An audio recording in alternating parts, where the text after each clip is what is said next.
If you use your voice to earn a living, you might be missing out on some pretty significant benefits you're probably unaware of. What are these benefits and who is eligible? Well, you're about to find out. Hello and welcome. I am SAG-AFTRA Executive Vice President Ben Whitehair. Thank you all for joining us for yet another SAG-AFTRA program on YouTube. We are joined today by American Sign Language interpreters Darcy French Meyerson and Mara Basanti Santamaria. The SAG-AFTRA Sound Recording Code has covered sound recordings for almost 70 years. And I'm not just talking about music, because in addition to singers, announcers, actors, comedians, narrators, and sound effects artists are also covered. The Sound Recording Code applies to digital sound recordings, CDs, and the OG vinyl.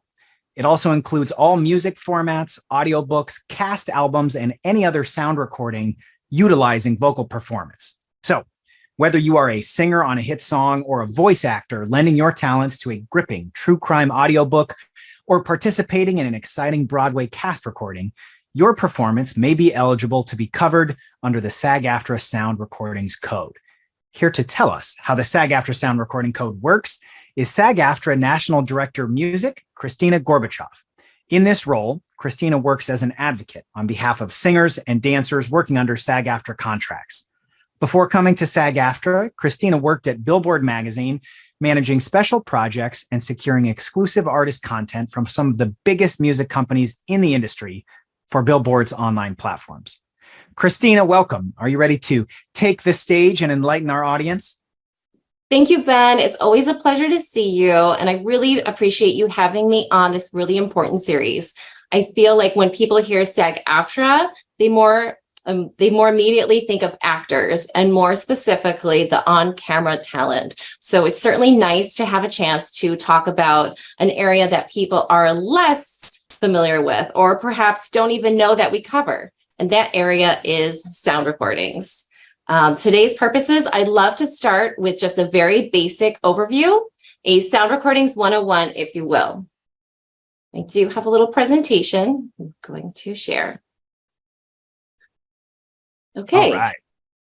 So what is the Sound Recordings Code? So the Sound Recordings Code covers sound recordings on CDs, digital, vinyl, etc., and includes all music formats as well as audiobooks, cast albums, and any other sound recording utilizing vocal performance. The words vocal performance are really what's important here.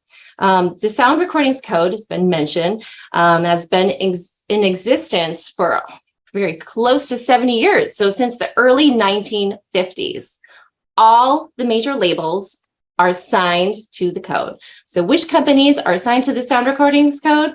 All the major labels are signed to it and most of their subsidiaries, as you can see here. The major labels are Sony Music Entertainment, Universal Music Group, Warner Music Group, and we throw in Disney as well. Most of the major label subsidiaries, as I said, some smaller labels and more independents. Today, there are more than 600 companies signed to the code. We also call these companies, you'll hear the word signatories. So signatories, for those who don't know what it means, are, when it comes to recordings, are really the owner of the material that is being produced. We would also refer to that material as the master recording. That is usually owned by the record label. Whoever owns the material is responsible for initial payments and will remain financially responsible for the length of the track. So any future obligations under the code. Now, if a label is signatory, that would mean that all vocal sessions would be covered under this agreement. I say all, but there would also be possibly some exceptions. So I'll just explain a little bit. Without going into too much detail, I would say that an exception is really stemming sometimes from the nature of the recording agreement. Recording agreement that each artist enters is really unique, and sometimes those can be a little bit complicated. So, for example, the label may not exactly be the owner of the material if perhaps the artist is on what we would call a distribution deal. And there are instances where maybe an artist is dropped by their label or they renegotiate their deal and their deal structure changes a little bit where the label does not own the master anymore. So in those instances, it would not be a covered recording anymore, and it would not be a union session. So we definitely encourage any performer who's been hired on a session to call us directly, and we are happy to research that and tell you for sure if the song is going to be covered and if that will be a union session or not. And for those who are listening and want to take note, our department can be reached at 323-549-6884. So who works under the code? Who is covered? Artists who work at scale and overscale and who appear as both royalty and non-royalty artists. Some royalty artists may qualify as non-royalty artists as they appear on other artists' recordings. So what does that mean? Well, I'll give you an example. So a song that is a good example of two royalty artists technically, but one is appearing as a non-royalty artist would be Runaway Love by Ludacris. And that song features vocals by Mary J. Blige. So in this instance, Ludacris would be the royalty artist whose record label is releasing the song, whereas Mary is the one who's just doing her contributing vocals. So in that instance, Mary would be a non-royalty artist and she would be paid a session fee. So that's one example. That doesn't happen quite so often. I would say that more commonly, usually in a session, we're talking about vocals that are being recorded by background singers, or what we also call session singers. I should take a minute to explain the way singers get paid for these sessions, as I feel like that's an important part of the process and something that people may get a little overwhelmed by and not entirely know, and it's really quite simple. So how do I get paid for a session? As I said, the best thing to do is to call us. Just call us to find out if this session is covered, because as I mentioned, there are some more complicated nuances to recording contracts, and it's best to find out if someone is covered or not before you go on the job. When you are at the job and you go into your session, the next thing to do is to complete the proper paperwork at this session when you arrive. This is typically the W-4, I-9, basically tax forms. So you want to make sure that you complete the paperwork so that you can get paid in a timely fashion. And the most important paperwork of all is the session report. So we would ask that you make sure that you fill out the session report accurately. You should always take note of the overdubs that you're doing, the hours you're working. Just fill it out as best you can, unless, of course, there could be a contractor, and the contractors are really who appears when there are groups of 3 or more. So unless you have a contractor and you're going into the session by yourself or as a duo, make sure you do the proper paperwork, complete that session report, and I would say, as number 4 says, submit the report as soon as possible. You want to get it to us as soon as possible. Send it to the music department. The best way to submit that is to send it to music@SAGAFTRA.org.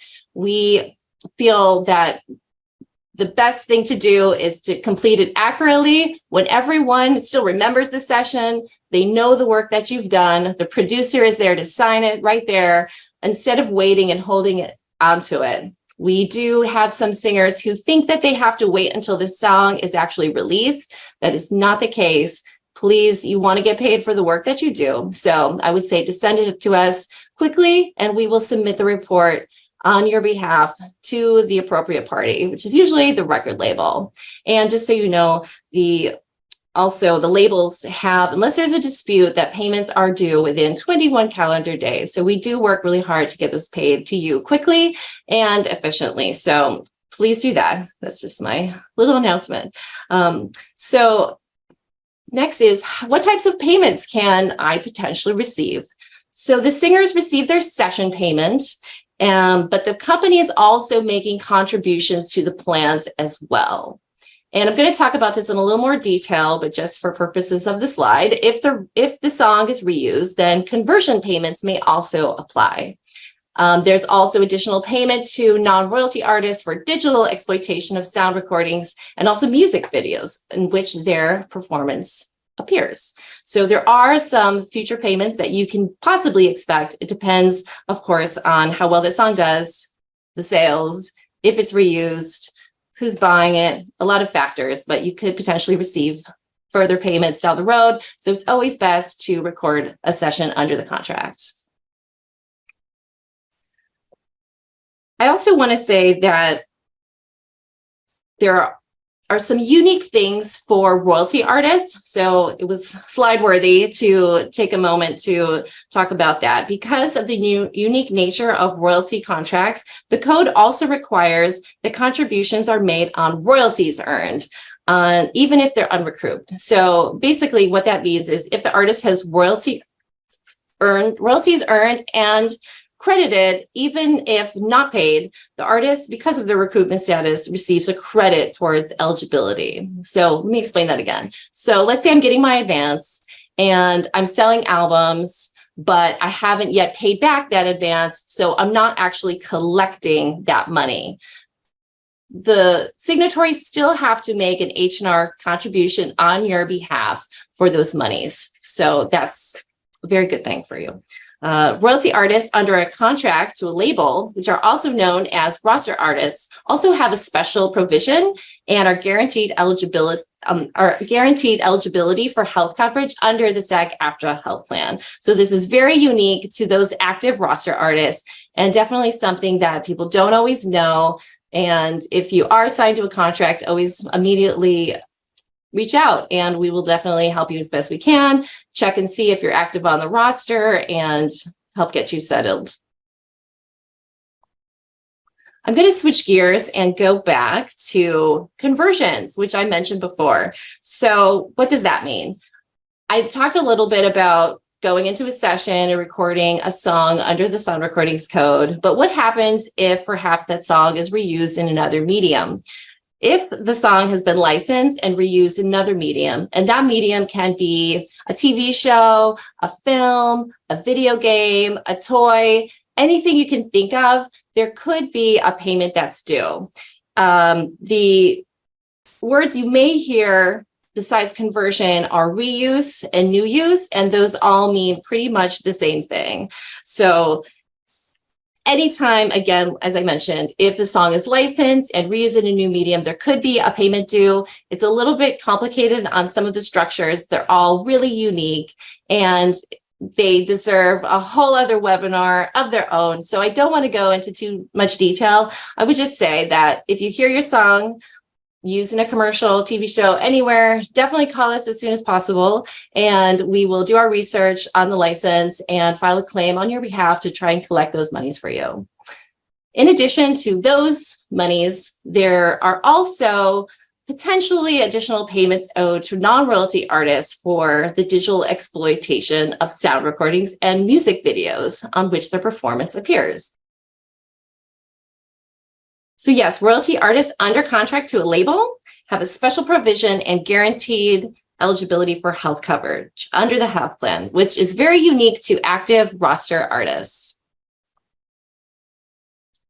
So I just want to conclude by going back to something we said at the beginning, and that is that the sound recordings code covers not only singers, there are various formats, cassettes that we saw back in the day, phonograph records originally, CDs, digital media, streaming.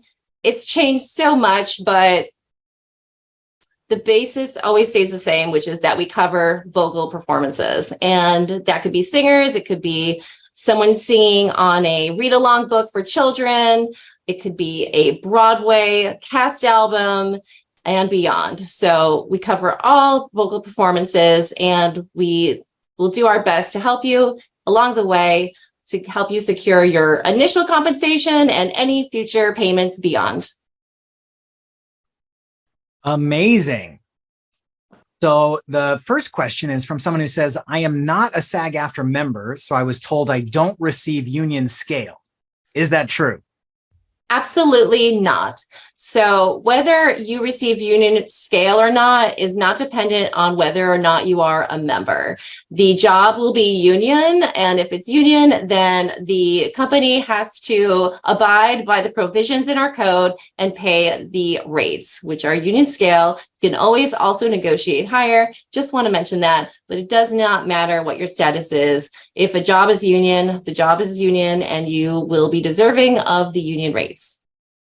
I think that's so great, and a good reminder of the benefit of union coverage, even for people who are not yet a member of the union. And I just want to highlight, Kristina, what you just said. I just want to highlight it because it's true in all of our contracts. Anytime there's union scale or the union minimum, anyone is always allowed to negotiate more. So, obviously that's something to work out with your reps or if you're representing yourself, but know that that's not a limit. That's the floor, not the ceiling. Exactly. So the next question is, what does covered song mean? And what is the difference between covered and not covered? And how does someone know which they've been hired to sing on? Sure. So a covered song is really a song, a recording that is going to be released by a signatory label. So a company that is signed to our sound recordings code, as I mentioned at the beginning, that it's sometimes a little bit difficult to figure that out. So we're always happy to help you. The best thing to do is really call us directly to verify if that song will be covered or not.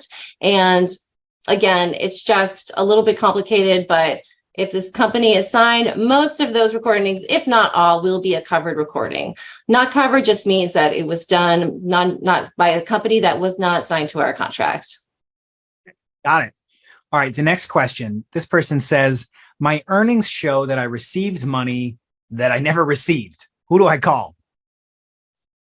Sure. So it depends what the missing earnings may be. If you suspect that you could be missing a session payment, I would say definitely, again, call us directly, because what we'll do is contact the company. We'll check the payroll company to see if that was issued to you. If it was not, then we will have the check reissued. Sometimes people think that we receive the royalties though. So if you're a royalty artist and you see that there are royalties there, we do not collect the royalties here. Those are just reported to us for benefits of H&R. So you can still reach out, and if we can, we will help try and get copies of your reporting from the label. We will try and be a liaison to you if you're not getting anywhere, but that does not always mean that the earnings will come to us directly.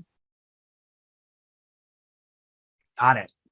Okay, so question that I know I had when I first got involved as well. I don't do as much of this work, or very, very little, and very few people will pay me for my singing. Question is, are residuals and royalties the same thing? Sure. So no, they're not the same thing. In regards to the music industry, the term residuals are usually applied to earnings that are made by background vocals above and beyond their original scale payment. And those are based on the success of the song. So there are several sources where this money can flow through, some of which are a direct result of the sound recordings code, like the SRDF, the Sound Recording and Industry Distribution Fund, which distributes money for on-demand streaming revenue generated by songs, as well as some that are not distributed by us, but are distributed like the AFM and SAG-AFTRA Fund. Royalties, on the other hand, refer to those earnings generated by recording artists by virtue of their recording agreements with our signatory labels. Dig it. Yay for all the different ways that people can make money. I love that. Okay, last question. Are SAG-AFTRA and the AFM SAG-AFTRA Fund the same thing? No, we are separate entities with separate staff. AFM and SAG-AFTRA Intellectual Property Rights Distribution Fund, which we affectionately call the AFM SAG-AFTRA Fund.